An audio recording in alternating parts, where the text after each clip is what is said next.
Hi hello ನಮಸ್ಕಾರ ಸ್ನೇಹಿತರೆ. ಇಲ್ಲಿ ಭಾಗ್ಯ ತಾಂಡವ್ ಶ್ರೇಷ್ಠ ಮೂವರು ಕೂಡ ಹೊರಡ್ತಿದ್ದಾರೆ. ಹಾಗಿದ್ರೆ ಇಲ್ಲಿ ಭಾಗ್ಯಕ್ಕೆ ಸತ್ಯ ಅನ್ನೋದು ಗೊತ್ತಾಗಿ ಬರುತ್ತೆ. ಏನಾಗುತ್ತೆ ಏನು ತಿಳ್ಕೊಬೇಕು ಅಂದರೆ ಈಗಲೇ ನಮ್ಮ ಈ ಚಾನಲ್ನ ಸಬ್ಸ್ಕ್ರೈಬ್ ಮಾಡಿ, ಹಾಗೆ ಒಂದು ವಿಡಿಯೋವನ್ನು ಪೂರ್ತಿಯಾಗಿ ನೋಡಿ. ಇಲ್ಲಿ ತಾಂಡವ್ ಅಂತೂ ಹೆವಿ ನಂಬರ್ 1 ಕಿಲಾಡಿ ಅಂತ ಹೇಳ್ಬೋದು. ಇಲ್ಲಿ ಭಾಗ್ಯ ಜೊತೆ ಕಪಲ್ ಟ್ರಿಪ್ಗೆ ಹೋಗಬೇಕಾಗಿರೋ ಸಂದರ್ಭ ಬಂದಾಗ ನಾನಂತೂ ಬಿಸಿ ಇದ್ದೀನಿ, ನಾನು ಹೋಗೋಕ್ಕಾಗೋದಿಲ್ಲ, ನನಗೇನು ತಲೆ ಕೆಟ್ಟಿದೆಯಾ ಅವ್ರ ಜೊತೆ ಹೋಗೋದಕ್ಕೆ ಅಂತ ಹೇಳಿ ಆ ಕಪಲ್ ಟಿಕೆಟ್ನ ತಗೋತಾರೆ. ಇದನ್ನು ಮೊದಲು ತಲುಪಿಸ್ತೀನಿ, ಬೇರೆ ಯಾರಾದರೂ ಹೋಗ್ತಾರೆ ಅಂತ ಹೇಳಿ ಅದನ್ನು ತಾವೇ ಬಚ್ಚಿಟ್ಕೋತಾರೆ. ಆದರೆ ಮನೆಯವರೆಲ್ಲ ಅಂದ್ಕೊಂಡಿದ್ದಾರೆ ಇದನ್ನು ತಲುಪಿಸ್ಬಿಟ್ಟಿದ್ದಾರೆ ಅಂತ. ಹಾಗಿದ್ರೆ ತಲುಪಿಸಿದ್ದಾರೆ? ಖಂಡಿತ ಇಲ್ಲ. ಆ ಒಂದು ಕಪಲ್ ಟ್ರಿಪ್ ಟಿಕೆಟನ್ನು ತುಂಬ ಜೋಪಾನವಾಗಿ ಇಟ್ಕೊಂಡಿದ್ದೆ ತುಂಬ ಪ್ಲ್ಯಾನ್ ಮಾಡ್ತಿದ್ದಾರೆ ತಾಂಡವ್ ಅಂತಾನೆ ಹೇಳ್ಬೋದು.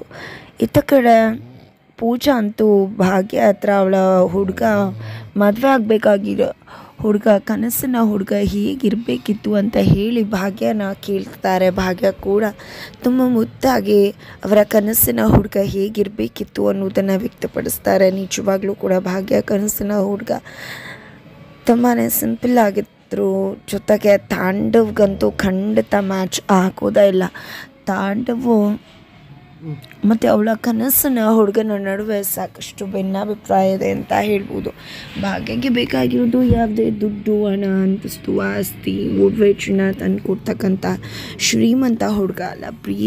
ಪ್ರೀತಿಯಾಗಿ ನಡೀತಾ ಮಾತು ಉಳಿಸ್ಕೊಂಡು ಮನಸಾರೆ ಹೆಂಡತಿನ ಪ್ರೀತಿ ಮಾಡ್ತಕ್ಕಂಥ ಒಬ್ಬ ನಿಜವಾದ ಜೆಂಟಲ್ಮನ್ ಬೇಕಾಗಿದ್ದದ್ದು. ಆದರೆ ತಾಂಡವ್ ಖಂಡಿತ ಕೂಡ ಅದಕ್ಕೆ ಒಂದು ಸ್ವಲ್ಪ ಕೂಡ ಯೋಗ್ಯರಲ್ಲ ಅಂತಲೇ ಹೇಳ್ಬೋದು. ಜೊತೆಗೆ ಇಲ್ಲಿ ಭಾಗ್ಯ ಇಟ್ಕೊಂಡಿರೋದು ಸಣ್ಣ ಸಣ್ಣ ಆಸೆಗಳಷ್ಟೇ. ಆ ಸಣ್ಣ ಆಸೆಗಳನ್ನ ಕೂಡ ಈಡೇರಿಸ್ಕೊಳಕ್ಕಾಗದಿರ್ತಕ್ಕಂಥ ಪರಿಸ್ಥಿತಿ ಭಾಗ್ಯಾಗಿದೆ ಅಂತ ಹೇಳ್ಬೋದು. ಅಂಥ ಪರಿಸ್ಥಿತಿಯಲ್ಲಿ ಇಷ್ಟು ವರ್ಷ ಸಂಸಾರ ಮಾಡಿದ್ದಾರೆ ಅಂತ ಕೂಡ ಹೇಳ್ಬೋದು. ಜೊತೆಗೆ ಇಲ್ಲಿ ಭಾಗ್ಯ ತನ್ನ ಕನಸಿನ ಹುಡುಗನ ಬಗ್ಗೆ ಹೇಳ್ತಾ ಈ ಕಡೆ ಪೂಜಾ ಅಕ್ಕ ಒಂದಿನ ಕೂಡ ಭಾವ ನಿನ್ನ ಆಸೆ ಪಟ್ಟಿದ್ದು ಹುಡುಗನ ಥರ ಇರಲಿಲ್ವಲ್ಲ ಅಂತ ಹೇಳಿದಾಗ ಇಲ್ಲಿ ಎಮೋಷ್ನಲ್ ಆಗ್ತಾರೆ ಭಾಗ್ಯ. ಬಟ್ ಹಣೆ ಬರ ಅಂತ ಅಂದ್ಕೊಂಡು ಸುಮ್ಮನಾಗ್ತಾರೆ. ಬಟ್ ಇದು ಯಾವುದನ್ನ ಕೂಡ ಪೂಜಾಯಿಂದ ಸಹಿಸೋಕ್ಕಾಗೋದಿಲ್ಲ. ತುಂಬ ನೊಂದ್ಕೋತಾಳೆ. ನಿನ್ನ ತಾಳ್ಮೆಗೆ ತುಂಬಾ ಗ್ರೇಟ್ಫುಲ್ ಅಂತ ಹೇಳ್ತಾಳೆ. ಇಲ್ಲಿ ಭಾಗ್ಯ ಮಾತ್ರ ಜಸ್ಟ್ ತನ್ನ ಕೆಲಸನ ಮಾಡ್ಕೊಂಡು ಹೋಗಿದ್ರೆ ಸಾಕಾಗ್ತಿತ್ತು. ಬಟ್ ಇಲ್ಲಿ ಅತ್ತೆ ಹೇಳಿರ್ತಕ್ಕಂಥ ಆ ಒಂದು ಗಾಡಿ ಓಡಿಸೋ ಕೆಲಸನೂ ಕೂಡ ಅಚ್ಚುಕಟ್ಟಾಗಿ ನಿರ್ವಹಿಸ್ತಾರೆ. ಅದೇ ಕಾರಣಕ್ಕೆ ಮಗಳು ಎಷ್ಟೇ ಟ್ರೈ ಮಾಡಿದ್ರು ಕೂಡ ಕೇಳ್ಕೊಂಡ್ರು ಕೂಡ ಯಾವುದೇ ರೀತಿಲೂ ಕೂಡ ಯಾವುದೇ ಸುಳಿವನ್ನು ಕೂಡ ಕೊಡದೆ ಭಾಗ್ಯ ತನ್ನಷ್ಟಕ್ಕೆ ತಾನೇ ಹೋಗ್ತಾ ತನ್ನ ಅಚ್ಚುಕಟ್ಟಾಗಿ ಕೆಲಸನ ಮಾಡಿಕೊಂಡು ಮುಂದೆ ಹೋಗ್ತಿದ್ದಾರೆ. ಇಂದು ಕೂಡ ತನ್ನ ಕನಸಿನ ಹುಡುಗನ ಬಗ್ಗೆ ಪೂಜಾ ಕೇಳಿದಾಗ ಎಮೋಷನಲ್ ಆದಂತಹ ಭಾಗ್ಯ ಮತ್ತೆ ಅದರಿಂದ ಹೊರಗಡೆ ಬಂದಿದೆ. ಎಂದಿನಂತೆ ತನ್ನ ಕೆಲಸವನ್ನು ನಿರ್ವಹಿಸ್ಕೊಂಡು ಹೋಗ್ತಾರೆ. ಇದರಲ್ಲಿ ಭಾಗ್ಯ ಎಂಥ ಒಬ್ಬ ಮಹಿಳೆ ಅಂತಕ್ಕಂಥದ್ದು ಗೊತ್ತಾಗುತ್ತೆ. ಈ ಕಡೆ ತಾಂಡವ್ ಆಫೀಸ್ಗೆ ಹೋಗಿದ್ದಾರೆ. ಆಫೀಸಲ್ಲಿ ಕೂಡ ಭಾಗ್ಯದ ಗುಣಗಾನ. ಅವರ ಕೊಲೀಗ್ಸ್ ಬಂದಿದೆ. ಈ ಕಡೆ ಭಾಗ್ಯಗೋಸ್ಕರ ಹ್ಯಾಂಡ್ಲೂಮ್ ಸ್ಯಾರಿನ ತೊಗೊಂಡು ಬರ್ತಾರೆ. ನಿಮ್ಮ ಭಾಗ್ಯ, ನಿಮ್ಮ ಹೆಂಡತಿ ಸೋ ರಿಯಲಿ ಗ್ರೇಟ್ಸು, ಎಷ್ಟು ಚೆಂದ ಇದ್ದಾರೆ, ಎಷ್ಟು ಚೆಂದ ಮಾತಾಡ್ತಾರೆ, ಅವರ ಕೈ ರುಚಿ ಎಷ್ಟು ಚೆನ್ನಾಗಿದೆ. ನಿಜವಾಗ್ಲೂ ಕೂಡ ಅವರು ಕಡಿಮೆ ಓದಿದ್ದಾರೆ ಅಂತಲೇ ಅನಿಸಲ್ಲ. ಅಷ್ಟು ಮಟ್ಟಿಗೆ ಹೆಣ್ಮಗಳು ಆಕೆ. ನಿಜವಾಗ್ಲೂ ನೀವು ಅವ್ರನ್ನ ಪಡೆಯೋದಕ್ಕೆ ಪುಣ್ಯ ಮಾಡಿದ್ರಿ ಅಂತ ಹೇಳ್ತಿದ್ದಾರೆ. ಇದರಿಂದಾಗಿ ತಾಂಡವ್ ಉರ್ದು ಹೋಗ್ತಾರೆ. ಆದರೆ ಏನೂ ಕೂಡ ಮಾಡಲಿಕ್ಕೆ ಆಗ್ತಿಲ್ಲ.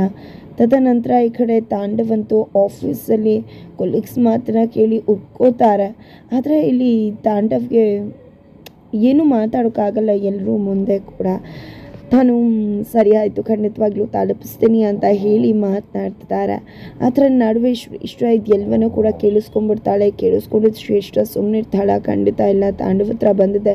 ಏನು ತಾಂಡವ್, ನಿನ್ನ ಭಾಗ್ಯ ಮೇಲೆ ಇತ್ತೀಚೆಗೆ ಲವ್ ಆಗ್ತದೆ ಅಲ್ವಾ? ಅದಕ್ಕೋಸ್ಕರನೇ ಅವಳಿಗೋಸ್ಕರ ಪಾರ್ಟಿ ಮಾಡಿದ್ದೇನು, ಪಾರ್ಟಿಲಿ ಅವಳ ಬಗ್ಗೆ ಹೇಳಿದ್ದೇನು, ಹೊಗಳಿದ್ದೇನು, ಇದು ಎಲ್ಲವೂ ಕೂಡ ಅವಳಿಗೋಸ್ಕರನೇ ಅಲ್ವಾ? ನಂಗೆ ತುಂಬ ಚೆನ್ನಾಗಿ ಗೊತ್ತು ನಿನಗೆ ನನ್ನ ಮೇಲೆ ಇಂಟ್ರೆಸ್ಟ್ ಕಡಿಮೆ ಆಗ್ತದೆ ಅಂತಕ್ಕಂಥದ್ದು. ಯಾವುದೇ ಕಾರಣಕ್ಕೂ ಕೂಡ ನಾನು ನನ್ನ ಗಂಡನ ಯಾರೊಂದಿಗೂ ಕೂಡ ಹಂಚ್ಕೊಳ್ಳೋದಿಲ್ಲ ಅನ್ನೋ ಮಾತುಗಳು ಸೂಕ್ಷ್ಮವಾಗಿ ಭಾಗ್ಯದಿಂದ ಬರುತ್ತೆ ಅಂತ ಹೇಳ್ಬೋದು. ಇದರ ನಡುವೆ ಭಾಗ್ಯ ರೆಸಾರ್ಟಲ್ಲಿದ್ದಾರೆ. ಅಲ್ಲಿ ಅಚ್ಚುಕಟ್ಟಾಗಿ ಕೆಲಸನ ನಿರ್ವಹಿಸ್ಕೊಂಡು ಹೋಗ್ತಿದ್ರೆ ಅಲ್ಲಿಗೆ ಮ್ಯಾನೇಜರ್ ಬರ್ತಾರೆ. ಮ್ಯಾನೇಜರ್ ಬಂದಿದೆ. ಹೇಗಿದೆ ಕೆಲಸ ಭಾಗ್ಯ ಅಂದಾಗ ಖಂಡಿತ ಸರ್ ತುಂಬ ಚೆನ್ನಾಗಿದೆ. ಇವ್ರು ಯಾರೂ ಕೂಡ ನನ್ನನ್ನು ಯಾವುದೇ ರೀತಿ ಕೆಲಸ ಮಾಡೋಕ್ಕೆ ಬಿಡ್ತಿಲ್ಲ ಅಂತ ಹೇಳ್ತಿದ್ದಾರೆ. ಸರಿ ಆಯಿತು, ನಿಮ್ಮ ಹತ್ರ ಒಂದು ವಿಷಯ ಹೇಳಬೇಕಿತ್ತು. ನಮ್ಮದು ಒಂದು ಕಂಪ್ನಿ ಜೊತೆ ಟೈಅಪ್ ಆಗಿದೆ. ಅವರು ನಮ್ಮ ಜೊತೆ ಪಾರ್ಟ್ನರ್ ಆಗ್ತಿದ್ದಾರೆ. ಅದೇ ಕಾರಣಕ್ಕೆ ಅವರು ಒಂದು ಕಪಲ್ ಜೋಡಿನ ಕಳಿಸ್ತಿದ್ದಾರೆ. ಅಲ್ಲಿಗೆ ನಿಮ್ಮನ್ನು ಕಳಿಸ್ಬೇಕು ಅನ್ನೋದು ನನ್ನ ಆಸೆ ಅಂತ ಹೇಳ್ತಾರೆ. ಅದನ್ನು ಕೇಳಿಸ್ಕೊಂಡಂಥ ಭಾಗ್ಯಕ್ಕೆ ಅನಿಸುತ್ತೆ, ಓ ಇದು ರೆಫ್ರಿಜಿರೇಟರಲ್ಲಿ ಲಕ್ಕಿ ಡಿಪ್ ಹೊಡೆದಿತ್ತಲ್ವ, ಅದೇ ಪೇರು ಇರಬಹುದಾ ಅಂತ ಹೇಳಿ ಭಾಗ್ಯಕ್ಕೆ ಅನಿಸುತ್ತೆ. ಅದೇ ಕಾರಣಕ್ಕೆ ಎಲ್ಲ ರೀತಿಲೂ ಕೂಡ ಅದೇ ಇರ್ಬೋದಾ, ಅವರೇ ಇರಬಹುದಾ ಅಂತ ಹೇಳಿ ಭಾಗ್ಯ ಕನ್ಫರ್ಮ್ ಮಾಡ್ಕೊಳ್ಳಿಕ್ಕೆ ಹೋಗ್ತಾರೆ. ಸರ್ ಇದು ರೆಫ್ರಿಜಿರೇಟರಲ್ಲಿ ಲಕ್ಕಿ ಡಿಪ್ ಬಂದಿತ್ತಲ್ವ, ಆ ಕಪಲ್ಸ್ ಅಂದಾಗ ಹೌದು ಭಾಗ್ಯ ನೀವು ಹೇಳ್ತಿರೋದು ಕರೆಕ್ಟ್, ಅದೇ ಕಪಲ್ಸ್ ಅಂತ ಹೇಳ್ತಾರೆ. ನಂತರ ಯೋಚನೆ ಮಾಡಿ ಹೇಳಿ, ಆ ಕಪಲ್ಸ್ ಅಲ್ಲಿಗೆ ಹೋಗ್ತಾರೆ. ಫುಡ್ ಮಾಡ್ಕೊಳ್ಳೋದು ನಮಗೆ ಸಂಬಂಧಪಟ್ಟಿದೆ, ಅದೇ ಕಾರಣಕ್ಕೆ ಅಲ್ಲಿಗೆ ನಿಮ್ಮನ್ನು ಕಳಿಸ್ಬೇಕು ಅಂದ್ಕೊಂಡಿದ್ವಿ ಅಂತ ಹೇಳಿ ಅವರು ಅಲ್ಲಿಂದ ಹೋಗ್ತಿದ್ದಾಗೆ ಹಿತ ಬರ್ತಾರೆ. ನಿಮಗೆ ಗೊತ್ತಿತ್ತು ಭಾಗ್ಯ, ಕರೆಕ್ಟಾಗಿ ಗೆಸ್ ಮಾಡಿದ್ರಲ್ಲ ಅಂತ ಕೇಳಿದ್ದಕ್ಕೆ ಅಲ್ಲಿಗೆ ಎಲ್ಲ ಸರಿ ಇದ್ದಿದ್ರೆ ನಾನು ಹೋಗಬೇಕಿತ್ತು, ಬಟ್ ನಾನು ಹೋಗೋಕ್ಕಾಗಲಿಲ್ಲ, ಅವರು ಹೋಗ್ತಿದ್ದಾರೆ ಅಂತ ಹೇಳಿ ಇಲ್ಲಿ ಭಾಗ್ಯ ಮಾತನಾಡ್ತಾರೆ. ತದನಂತರ ಈ ಕಡೆ ಭಾಗ್ಯ ಡಿಸೈಡ್ ಮಾಡಿದ್ದಾರೆ, ಹಿತ ಹತ್ರ ಹೇಳ್ತಿದ್ದಾರೆ ನಾನು ಅಲ್ಲಿಗೆ ಹೋಗ್ತೀನಿ, ನಾವಾದರೂ ಹೋಗೋಕ್ಕಾಗಿಲ್ಲ, ಅವರಾದರೂ ಹೋಗೋದನ್ನ ನೋಡಿ ಖುಷಿ ಪಡ್ತೀನಿ ಅಂತ ಹೇಳ್ತಾರೆ. ನಂತರ ಮ್ಯಾನೇಜರ್ ಹತ್ರ ಹೋಗಿದ್ದೆ, ಸರ್ ನಾನು ಹೋಗ್ತೀನಿ, ಏನು ಮಾಡಬೇಕಿದೆ ಅಂದಾಗ ನೀವು ಕೂಡ ಅಲ್ಲಿಗೆ ಹೋಗಬೇಕಾಗತ್ತೆ, ಅಲ್ಲಿಗೆ ಹೋಗಿದ್ದೆ ನೀವು ನಮ್ಮ ಕಂಪ್ನಿಯಿಂದ ಹೋಗ್ತೀರಾ, ಅವ್ರಿಗೆ ಏನು ಬೇಕು ಅನ್ನೋದನ್ನು ಅವರು ಯಾವಾಗ ಬೇಕಿದ್ರೂ ಆರ್ಡರ್ ಮಾಡ್ತಾರೆ, ಅದನ್ನು ನೀವು ಮಾಡಿ ಕೊಡಬೇಕಷ್ಟು ಅಂತ ಹೇಳ್ತಿದ್ದಾರೆ. ಹಾಗಿದ್ರೆ ರೆಸ್ಟೋರೆಂಟ್ನ ಬಿಟ್ಟು ಹೋಗಬೇಕಾಗಿದೆ. ಭಾಗ್ಯ ಕೂಡ ಎತ್ತ ಕಡೆ ಇಷ್ಟ ಕೋಪ ಮಾಡ್ಕೊಂಡಿದ್ರೆ ತಾಂಡವ್ ನೈಸ್ ಮಾಡಿ ಐಸಿಟ್ಟು, ಅದಕ್ಕಿಲ್ಲದೆ ನಾನು ಟ್ರಿಪ್ಗೆ ಹೋಗ್ತಿದ್ದೇವ, ಇದು ಭಾಗ್ಯಗೆ ಸಿಕ್ಕಂಥ ಕೂಪನ್, ಅವಳಿಂದ ಕಿತ್ಕೊಂಡು ಬಂದೆ, ಈಗ ನೀನು ನನ್ನ ಹೆಂಡತಿಯಾಗಿ ಈ ಒಂದು ಲಕ್ಕಿ ಒಂದು ಜಾಲಿ ರೈಡ್ಗೆ ಬರ್ತಾ ಇದೆಯಾ ಅಂತ ಹೇಳಿದಾಗ ಇಷ್ಟಾಗಿ ತುಂಬ ಖುಷಿ ಆಗುತ್ತೆ. ಫೈನಲಿ ತಾಂಡವ್ ಕೂಡ ಮನೆಗೆ ಬರ್ತಾರೆ. ಭಾಗ್ಯ ಎಲ್ಲ ವಿಷಯನೂ ಕೂಡ ಮನೇಲಿ ಹೇಳಿರ್ತಾರೆ. ಮನೆಯವರು ಕೂಡ ತನ್ನ ಸೊಸೆ ಮೇಲೆ ಬರಬೇಕು, ಇಂಡಿಪೆಂಡೆಂಟ್ ಆಗಿರಬೇಕು ಅಂತ ಯೋಚನೆ ಮಾಡ್ತಿದ್ರು. ಅದಕ್ಕೆ ಸರಿಯಾಗಿ ಇಲ್ಲಿ ಭಾಗ್ಯ ಇಂಡಿಪೆಂಡೆಂಟಾಗಿ ನಾನು ಹೋಗಿ ಬರ್ತೀನಿ ಅಂತ ಹೇಳಿ ಮನೆಯಿಂದ ಹೊರಡೋದಕ್ಕೆ ಅತ್ತೆ ಮಾವನ ಪರ್ಮಿಷನ್ ಕೇಳ್ತಿದ್ದಾರೆ. ಆದರೆ ಅತ್ತೆ ಮಾವ ಇಂದು ತನ್ನ ಸೊಸೆ ಮೇಲೆ ಬರಬೇಕು ಅನ್ನುವ ಆಸೆ, ಮಗನ ವಿರುದ್ಧ ಸಿಟ್ಟೆದ್ದು ನಿಂತ್ಕೋಬೇಕು ಅನ್ನುವ ಆಸೆ ಇರೋದ್ರಿಂದಾಗಿ ಇಲ್ಲಿ ಸೊಸೆಯನ್ನು ಕಳಿಸ್ಕೊಡ್ತಿದ್ದಾರೆ. ಒಳ್ಳೆಯದಾಗಲಿ ಅಂತ ದೇವರಿಗೆ ಪೂಜೆ ಮಾಡಿ ಮಂಗಳಾರತಿ ಕೊಟ್ಟು ಭಾಗ್ಯ ಹೊರಡ್ತಾ ಇದ್ದರೆ, ಈ ಕಡೆ ತಾಂಡವ್ ಕೂಡ ಮನೆಯಿಂದ ಹೊರಡ್ತಿದ್ದಾರೆ ಯಾವುದೋ ಆಫೀಸ್ ಮೀಟಿಂಗ್ ಅಂತ.